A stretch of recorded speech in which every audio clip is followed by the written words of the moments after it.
Hello viewers and welcome to yet another Warhammer 40,000 Conquest commentated Octagon match. My name is Mitch and I am the Hive Tyrant.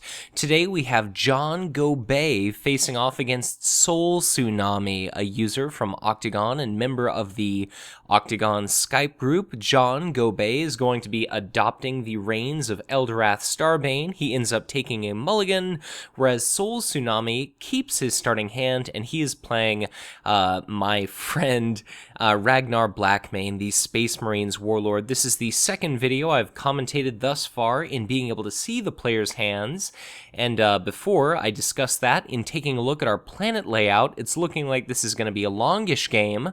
Planet number 1 is going to be Eloith, which allows tutoring top 3 cards. Karnath triggers any battle ability you'd like. It's planet number 2. Planet 3 is Farron, routes Warlords. Planet 4 is Barlas, random card discard, and Planet 5 is Yavharn, which puts units into play. The initiative token happens to be in the hands of our Eldar player, and he puts a Starbane's Council out to planet number 1. Our Space Marines player uses his deploy action to put out a copy of Catachan Outpost, and we happen to see an Incubus Warrior put out by our Eldar player. So he's played his hand, he's essentially revealed himself to be allied with Dark Eldar. We can readily see that the Astra Militarum happens to be Ragnar's chosen allied faction, and it looks as if he's put out a Rattling Deadeye to the second planet. So we end up seeing John pass. He's still got a promotion in hand. He's got 2 different copies of Foresight, which could allow him nice early game command presence, and he's also got a gift of Isha for unit recursion and our brand new Autarch Salakia. We see Rogue Trader interplay at planet number 3, put out by Ragnar, and we also happen to see a veteran brother Maxos, which is going to allow him to absolutely obliterate our Eldar player in a command sense, but of course in regard to sending warlords to planets, Ragnar is likely going to be bullying our first planets, and Eldorath could really bounce anywhere just to try to win command. He's got that gift of Isha he can rely on. He doesn't happen to have any resources, so we'll have to see what Starbane's Council ultimately ends up doing. But thanks to that Catachan Outpost, he'll definitely be able to deal out a lot of damage. Ragnar actually ends up going to planet number 2. Eldorath ends up going to planet number 3.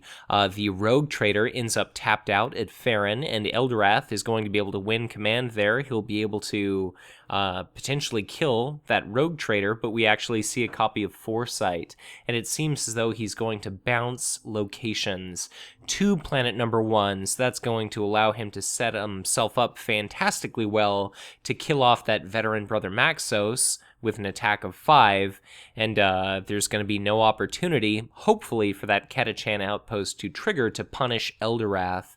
So in regard to command phase victories, we actually see an additional copy of Foresight bouncing Eldorath back to Farron, so it could potentially allow him to just brutalize and slaughter a lot of these Space Marine units. It's going to be a grand total of 3 different command struggles won by Eldorath. He ends up reeling in 4 cards and 2 resources relative to our Space Marines 1 card and 1 resource. We end up seeing just a lot of fantastic stuff. John happens to have 2 resources and 7 cards. He rearranges them, but he's got a copy of Archon's Terror if things go really bad. If one of his units dies, he's got a copy of Gift of Isha that he could alternatively play, and then he's still got that promotion. He's got a Rogue Trader. All of these things are going to set himself up very favorably indeed. Our Space Marine player ends up not getting anything required to save veteran brother Maxos, so that's 3 resources that he's deprived, as Starbane's Council ends up handily destroying that unit, and he's already so behind in an economic sense that things are very much looking down for him. This first planet is going to end up being triggered, and John is going to end up being able to tutor the top 3 cards of his deck for absolutely anything that he would like. He ends up picking a card. Let's go ahead and take a look and see what exactly that ends up being. He ends up adding another copy of Gift of Isha to his hand. So the battle at Karnath is going to be won by Ragnar, and what okay, quite wisely, Ragnar chooses to trigger Barless. None of these other abilities would have been too tremendously useful. We end up seeing a copy of Autarch Salakia discarded. I know John was hoping to test this unit, but out of everything in his hand, it's certainly probably not the most offensive thing to see go. Ragnar, of course, returns to his HQ, and now Eldorath is going to likely have a fantastic opportunity to kill off this rogue trader. Soul does decide to allow it to die as opposed to putting out a shield icon, and we end up seeing an eager recruit interplay. This is kind of a curious choice because it's taking up one of his valuable resources. He does manage to get an attack for 4 against Eldorath. We do not see Iridial on the board, but unfortunately for our Space Marine player, we end up seeing that copy of Archon's Terror banish that eager recruit to Ragnar's HQ, so that Catachan outpost is wasted, and that eager recruit is going to be extraordinarily fragile, returning to play during the following game round and not doing anything, and just absolutely kicking ass. John ends up triggering Farron's battle ability and routing that Rattling Deadeye, so very well played by John. And now let's see what exactly our Space Marine player can do to try to salvage this early game brutality. As we see our headquarters phase activate, both players are going to end up gaining 4 resources and 2 cards. It seems as though there was a little hiccup with the Octagon functionality, so our players are going to have to generate their resources and cards manually. We end up seeing 2 cards and 4 resources generated by each player.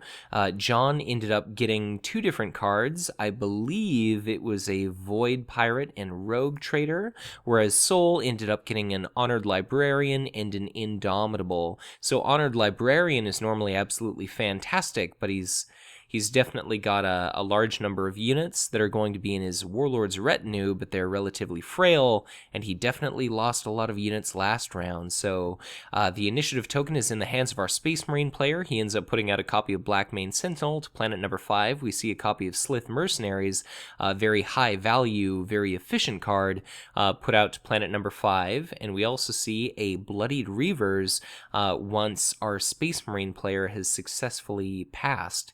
So Bloodied Reavers is going to be sitting at the first planet. Ragnar is going to have the initiative token, so that's definitely going to perhaps encourage our Space Marine to go to planet number 1, but he's got these Gift of Ishas. I don't think he happens to have anything. Well, I suppose Autarch Salakia happens to be sitting in his discard pile, so we could see that being Gift of Isha returned to play and really trying to punish Ragnar. In regard to Warlord Destination, we could easily see Eldorath go tap out this Blackmane Sentinel, but he's already winning command, so I could only imagine it's going to be a battle ability that he'll want to win with Eldorath. Ragnar ends up picking planet number 3, which is Barless, trying to do another random discard, and Eldorath ends up going to planet number 1, just really trying to bully that. It's going to be a lot of units deposited onto Barless by our Space Marine player. He will end up winning command there, but that's quite a bit of command victory for Eldorath. It's going to be 3 different planets plus a Void Pirate. Soul ends up generating 2 cards, whereas John Wig ends up getting 3 cards and 3 resources. It seems as though we got a copy of Slith Mercenaries and Incubus Warrior, and I believe a copy of Doom. John is altering the arrangement of cards in his hand so quickly it's difficult to keep up with. And then our Space Marine ended up getting a copy of Primal Howl and a Tactical Squad Cardenas. He does happen to be sitting on a copy of Blackmane's Hunt, which makes this Primal Howl likely to be won. Karnath is certainly going to be won by John, since we don't happen to see a Drop Pod Assault or anything like that. We have 3 resources, 8 cards for John. We have 2 resources, 6 cards for Soul. And at the present moment, before we resolve that battle, our Space Marine player says he is thinking. So whether he's actually thinking or whether he's simply trying to trick his opponent into thinking he's got ambushing units or drop pod assaults or any kind of different things like that, I have absolutely no idea. But in regard to just examining victory conditions, it's not going to be until our 4th planet that John might be able to win through planets, and I was ever so slightly mistaken there. It seems as though John was the one that was thinking, so he ends up using Farron to bounce that eager recruit back to the headquarters. We see Catachan Outpost activate on Ragnar Blackmane, wanting to just be absolutely certain that he'll have the opportunity to kill this Incubus Warrior, and I don't think there's anything that Wig is going to be able to do. He's got 3 resources, certainly, so we could see a Gift of Isha, and we do, so that's going to be Autarch Salakia return to play until the end of the round. That's really going to hurt Ragnar, and what's going to be immensely frustrating is that Catachan Outpost was used up by Ragnar, so this is going to be quite a bit of offensive ability, going out against our Space Marine. He's got 2 resources, he's got an Indomitable, but if he has to use up a bunch of events and shields and attachments, just trying to get rid of nasty stuff like this, we actually see John pay 1 for Armorbane, and now he's really going to be hurting Ragnar, so he might actually end up winning this battle if he can force Ragnar to retreat, just because Ragnar is only going to be able to attack for 2, and of course John certainly has a glut of shield icons in his hand, so Ragnar ends up taking 3 points of damage. What are we going to see for our Space Marine? Indomitable is definitely going to potentially be just instrumental in allowing him to win this planet if he's really going to ride the line here. So let's see how daring Soul is willing to be. A new combat round starts. Do we see Ragnar retreat? We do end up seeing Ragnar retreat with both units, so I think he probably could have won that battle if he really wanted to press his luck, but we are going to see a random card discard triggered by Barlas here. So what exactly is Soul going to be forced to be rid of? Gift of Isha, of course, doesn't actually get rid of that unit until the end of the phase, but, what are we going to see? It looks as though the random card discarded happened to be Soul's copy of Tactical Squad Cardenas. Maybe not the most useful thing he had in his hand, so maybe a little bit of a merciful thing. Octagon's automation continues to demonstrate itself as being ever so slightly broken, so our players are going to have to manually adjust their resources and draw cards themselves. I believe we end up seeing a copy of the Iandan Wraithguard and a promotion for John, and then for Soul we end up seeing Ragnar's War Camp, definitely not the most useful thing to see, but a copy of Crushing Blow, which is going to be absolutely fantastic. We see John put out a copy of Rogue Trader at our new 5th planet, which happens to be Aatrox Prime, and at the present moment we've got 2 technology icons and 1 red material icon in John's hand, so that means that the game could be decided as early as Yavvarn, but there's still quite a ways to go. We've got to endure through at least 3 more rounds, and that's going to give our Space Marine player potentially quite a lot of opportunity to potentially set himself up. We see the Honored Librarian put out to planet number 1, and that's going to be absolutely fantastic in that if Ragnar can manage to win that planet, he could rout any Eldar unit he'd like and set himself up favorably. But we happen to see a copy of the Iandan Wraithguard touch down on planet number 1, and considering that Ragnar already has 4 points of damage, that 4 attack Armorbane is looking really nasty up until the point that we see an Iron Halo played out onto Ragnar Blackmane, and all of a sudden between that and that Indomitable, that's setting himself up very favorably to keep stomaching attacks so that this Honored Librarian can keep attacking. So whether or not we see John continue to invest in Farron, I'm not exactly sure. I suppose we've seen John pass, and now our Space Marine player has to pass as well. In regard to committance, I can only imagine that Ragnar will likely go to planet number 1. Eldorath could go to planet number 1 as well to exhaust that Honored Librarian. So let's see how it all plays out.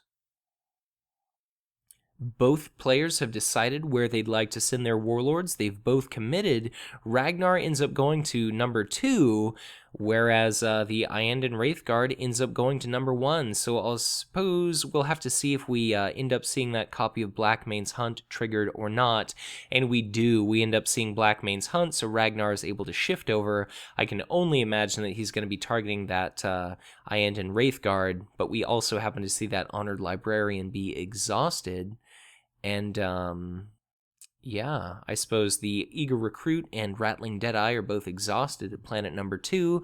It's not going to let him win command. It's not going to let him win a battle there. And our Eldar player is still set up very favorably in regard to command. We end up seeing a copy of Primal Howl exhausted, so Ragnar's going to be able to take this opportunity to trigger that effect. And just, I suppose, I'm curious to see exactly how many resources our players have coming in. We see 3 cards drawn for Soul Tsunami. He ended up getting 2 Void Pirates and a Blackmane's Hunt. Probably not exactly what he was hoping for in regard to that Primal Howl. John, at the present moment, happens to be out of resources, but he's going to be reeling in quite a few, and he's got a Doom. He's also got a copy of Gift of Isha, and that's going to be fantastic in potentially allowing him to use this Iandan Wraithguard to really, really punish our Space Marine. So we end up seeing a copy of Mobility discarded to block those 2 points of damage dealt out by Ragnar, and now it's going to be John's opportunity to attack. He's got the initiative token. There's no ranged attacker, and this Iron Halo is going to pose a big problem. The Catachan Outpost is also going to pose a big problem. We see the Blackmane Sentinel relocate to planet number 1 as well, and this is going to be a little bit of a slugfest here. So what exactly are we going to see? All of a sudden, the existence of this Gift of Isha is looking pretty important. We see John generate 3 cards and 4 resources. He's already shifting things, but it was like a Starbane's Council, a Bealtan Guardians, an Aleatok Shrine, a few different things like that. I don't believe our Space Marine player won command on any planets at all, and now battle is going to erupt at Farron. Is the Wraithguard going to try and destroy the Blackmane Sentinel? Is it going to try to destroy Ragnar? What exactly are we going to see? It ends up targeting the Sentinel. Are we going to end up seeing that copy of Indomitable played out? He's also got a Crushing Blow. He's also got a Blackmane's Hunt, so not a lot of shields. The Blackmane Sentinel is obliterated, and now it's Ragnar's turn to attack. Will he try to kill the Wraithguard? Will he try to deal out 4 points of damage to Eldorath, who could easily retreat at the end of the combat round? We don't have a Drop Pod Assault, we don't have an Eager Recruit, and even if we did, our Space Marine player is being very effectively starved of resources. And of course, John happens to have 4 resources at the moment, so Ragnar ends up getting buffed by the Catachan Outpost. Ragnar takes a swing at Eldorath, and are we going to see, we do see a promotion discarded, so it's only going to be 3 points of damage dealt out to Eldorath, and that means that if he ends up taking another swing of 4, another 1 shield icon card can prevent him from being bloodied, so he's in no danger of losing his reaction anytime soon.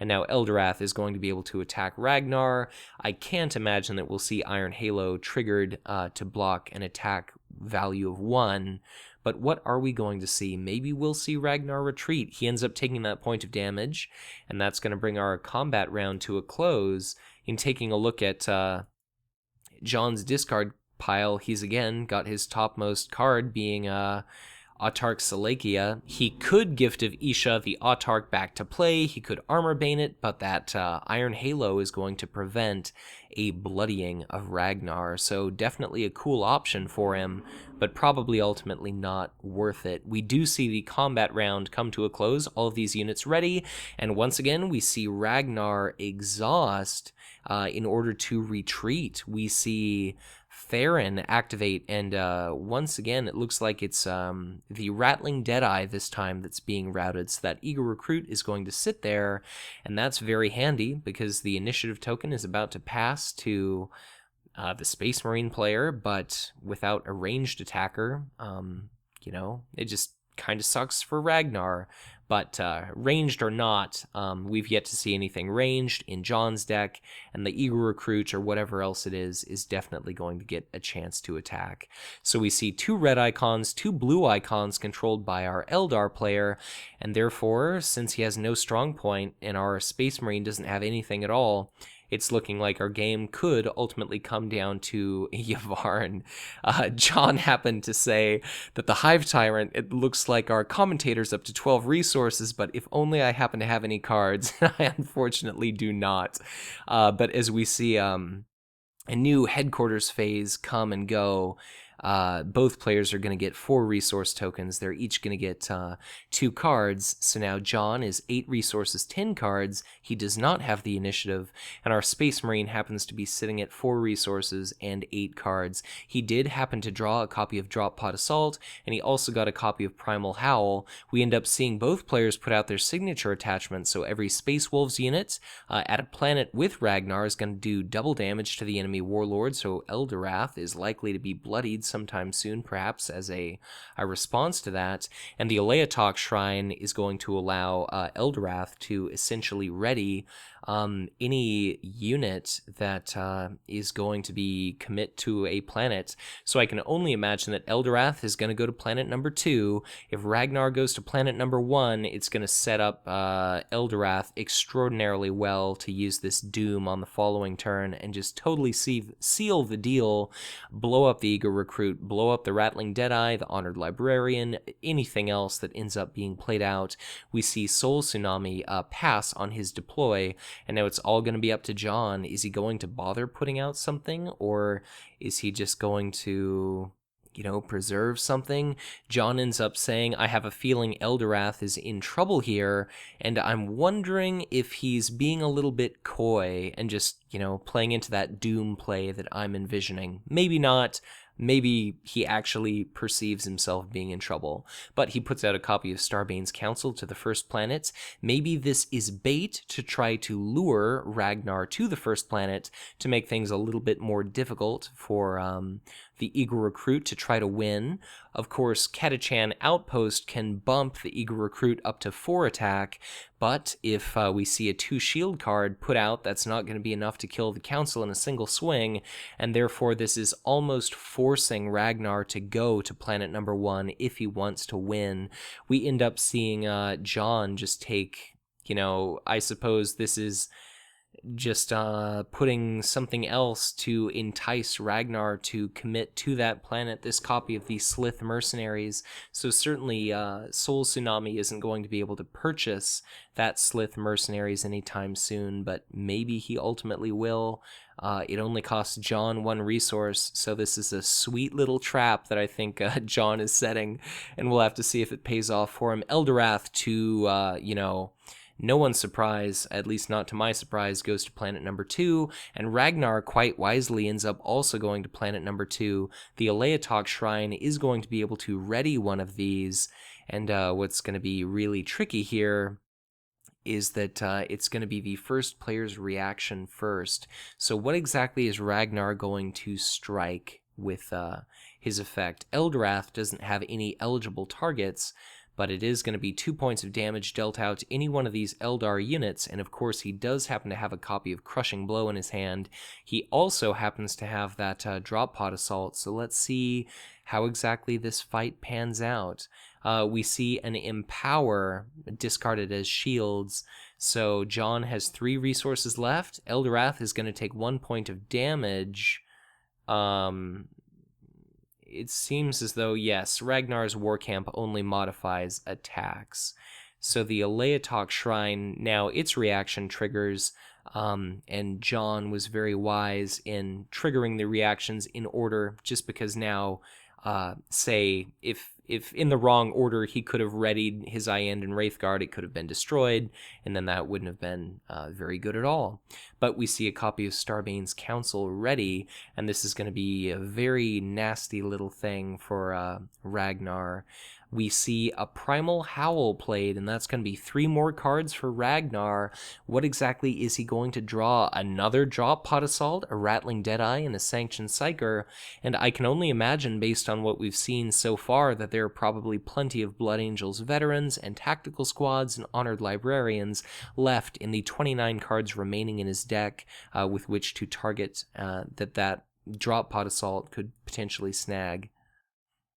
Seems as though soultsunami requests a momentary pause, but just look at this landslide command phase victory here for our Eldar player. There's not a single planet that he's losing, and this rogue trader is going to add all the more resources, so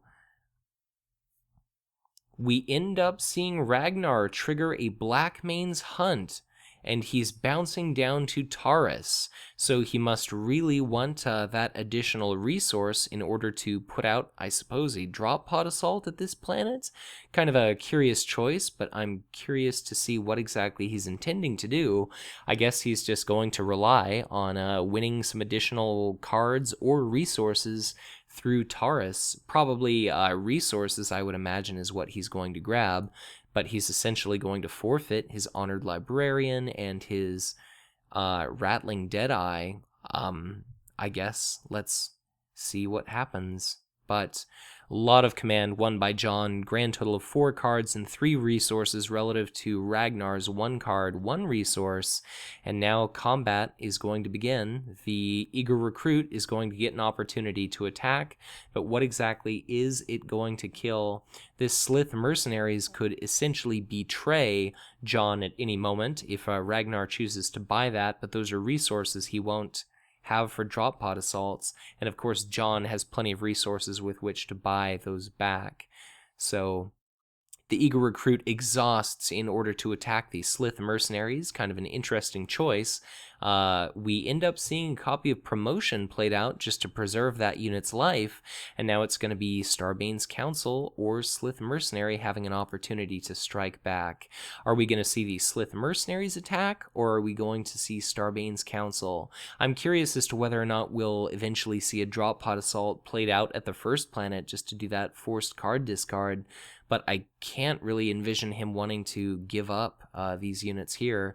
The Slith Mercenaries just destroys the eager recruit. Very wise, I think, just because the heavy-hitting Starbane's Council wants to be able to be ready in order to wreck whatever could have come out of a drop pod, and that means the battle is going to be done at Barlas. It's going to be a random card discard, another copy of Tactical Squad Cardenas discarded by Barlas.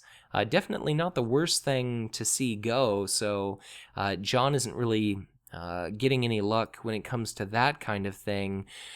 But now it's going to be the opportunity for combat to take place at Yavar, and what exactly is our Space Marine player going to try to do to salvage this? It's all potentially going to come down to the following round's combat at Yavarn, so battle is erupting. Any actions from either player? John indicates he has no actions, so nothing from Eldorath. And now do we see a drop pod assault from Ragnar? It's going to be initiative for our Space Marine player. Soul says he has no actions, so Starbane's Council is going to take a swing. There is that Rattling Deadeye present, so I would imagine that's not going to be the Starbane's Council then. I would imagine it's more likely to be, yes, Eldorath is going to take a swing, but if he does do that, then that'll leave him okay. So I suppose John chooses not to attack with Eldorath. The Starbane's Council takes a swing and destroys that Rattling Deadeye, attacking for 5. And now, no actions from our Eldar player. We do see a drop pod assault played out by our Space Marine, so that's going to be his last 2 resources. What exactly are we going to see in the top 6 cards of his deck? So it's going to be any Space Marine unit with printed cost 3 or lower. It seems like he found something right away, and it's going to be another copy of Honored Librarian, which is going to be attacking potentially for 6, but we see a copy of Archon's Terror played out, and that's going to be incredibly nasty. It's going to banish that Honored Librarian, and now that sets up John perfectly well to be able to destroy this Honored Librarian. Eldorath can attack, and then initiative for this planet is going to be in the hands of Eldorath because Ragnar wasn't present when battle began, so the Honored Librarian immediately takes 1 point of damage, and there's going to be just a ton of different units ready, like this 4-attack Iand and Wraithguard, to just decimate this Honored Librarian, so things are looking very, very nasty for Ragnar. Just a sweeping ass-kicking performed by John Gobeil, who I believe performed very well at the recent 2015 Canadian National Championships. but our combat round is going to come to a close. Do we see the Honored Librarian retreat? We do see it retreat, but I can only imagine that John is going to end up using his copy of Doom in any case, so we end up seeing Yvarn 1, but of course we do not see its ability triggered, because that would have required our Eldar player to put a unit into play. So even if he would have used that just to sweeten that Doom, it wouldn't have made too much of a difference. There's nothing really high value for our Space Marine player to put into play. So Catachan Outpost boosts Ragnar Blackmane. He takes a swing for 6 against our little Slith mercenary, and now he's going to be able to trigger Taurus. I can only imagine that he will probably pick... I'm not sure if he's going to pick cards or resources, really. He's definitely going to want to dig for more events, but if he draws those events, he's also going to need quite a few resources to play those events, and we end up seeing a Gift of Isha put out by John. The topmost Eldar card in his discard pile happens to be an Autarch Salakia.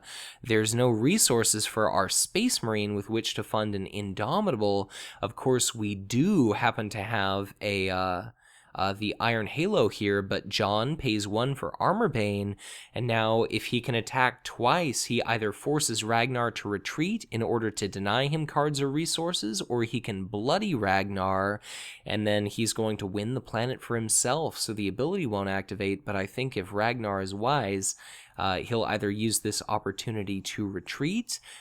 John does not happen to have any shields in hand except for his copy of Doom, and if he doesn't use Doom as a shield, then we could simply see our Space Marine use Crushing Blow to kill the Autarch in a single swing.